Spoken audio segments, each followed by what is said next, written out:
സഹദ് മേപ്പാടി മുൻ പഞ്ചായത്ത് പ്രസിഡന്റാണെന്നാണ് മനസ്സിലാക്കുന്നത്. അദ്ദേഹം ടെലിഫോൺ ലൈനിൽ ചേരുന്നുണ്ട്.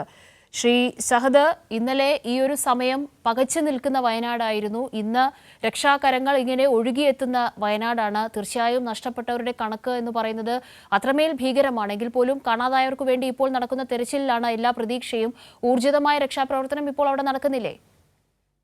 തീർച്ചയായിട്ടും. കാരണം ഇന്നലെ തുടക്കത്തിൽ ക്രോഡീകരിക്കുന്ന ചെറിയൊരു പ്രയാസം വന്നെങ്കിലും ഇന്നലെ ഉച്ചയോടുകൂടി വളരെ സജീവമായിട്ട് എല്ലാ ഡിപ്പാർട്ട്മെന്റുകളും അതുപോലെ മന്ത്രിമാരുടെ നേതൃത്വത്തിൽ വളരെ സജീവമായിട്ട് നടന്നുകൊണ്ടിരിക്കുന്നുണ്ട്. ഇന്ന് രാവിലെ തന്നെ റവന്യൂ മന്ത്രി ഉൾപ്പെടെയുള്ള ആളുകൾ ഇവിടെ നിലവിലുണ്ട്. അതുപോലെ മിലിറ്ററി സംവിധാനങ്ങൾ എത്തിയിട്ടുണ്ട്. ഇപ്പോൾ ചെയ്തുകൊണ്ടിരിക്കുന്നത് തീർച്ചയായിട്ടും നമ്മുടെ മിലിറ്ററിക്കാർ പാലം അങ്ങോട്ട് കടക്കാൻ ആവശ്യമായ രീതിയിലേക്കുള്ള പാലം സെറ്റ് ചെയ്യുകയാണ്.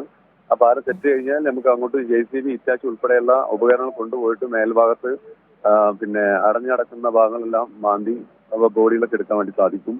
ഇന്നലെ ജീവനോടെയുള്ള മുഴുവൻ ആളുകളെയും സർക്കാർ സംവിധാനത്തിന്റെ ഭാഗമായിട്ട് നമുക്കതിനെ പൂർണ്ണമായിട്ടും മാറ്റാൻ വേണ്ടി സാധിച്ചിട്ടുണ്ട്.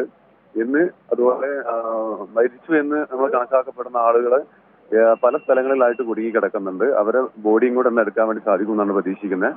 വളരെ സജീവമായിട്ട് എല്ലാ കാര്യങ്ങളും മുന്നോട്ട് പോകുന്നുണ്ട്. വളരെയധികം ട്രെയിൻഡ് ആയിട്ടുള്ള ഇത്തരം ദുരന്ത മേഖലകളിൽ പ്രവർത്തിച്ച് പരിചയമുള്ള രക്ഷാപ്രവർത്തകർ, നമ്മുടെ സേനാ വിഭാഗങ്ങൾ അടക്കമുള്ളവർ അവിടേക്ക് എത്തിയപ്പോൾ ഒരു പടി കൂടി ഉണർന്ന് പ്രവർത്തിക്കാനായിട്ടുണ്ട് എന്നത് വസ്തുതയാണെങ്കിൽ പോലും ഈ നാട്ടുകാരുടെയൊക്കെ സഹകരണം ഇപ്പോഴും പൂർണ്ണമായി രക്ഷാപ്രവർത്തനം നടക്കുന്ന മേഖലകളിലില്ലേ സഹദ്?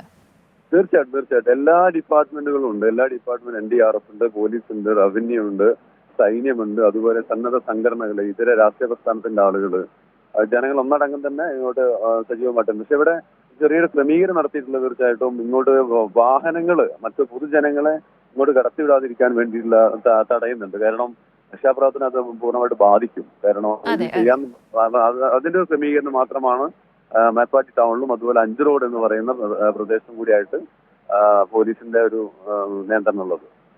നിങ്ങൾ ഓരോരുത്തരും ഇപ്പോൾ ഈ രക്ഷാദൗത്യത്തിൽ പങ്കാളികളാണ് എന്ന് നമുക്കറിയാം, നേരിട്ട് പങ്കാളികളാണ് എന്ന് നമുക്കറിയാം. ക്യാമ്പുകളിലേക്ക് ആവശ്യത്തിന് സാധനങ്ങൾ വിവിധ മേഖലകളിൽ നിന്ന് ഓരോ മിനിറ്റ് വെച്ച് അങ്ങോട്ട് വന്നുകൊണ്ടിരിക്കുകയാണ്. ഇത് എല്ലാവരുടെയും കൈകളിലേക്ക് എത്തിക്കുക എന്ന വലിയ പ്രവർത്തനത്തിലാണോ സഹദ് അടക്കമുള്ളവർ ഇപ്പോൾ?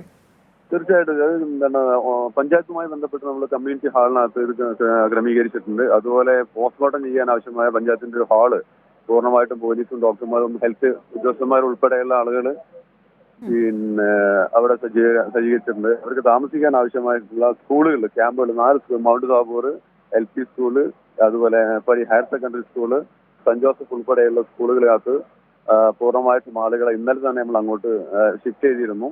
അവർക്ക് ആവശ്യമായിട്ടുള്ള എല്ലാ സൗകര്യവും അവിടെ ഒരുക്കി കൊടുത്തിട്ടുണ്ട്.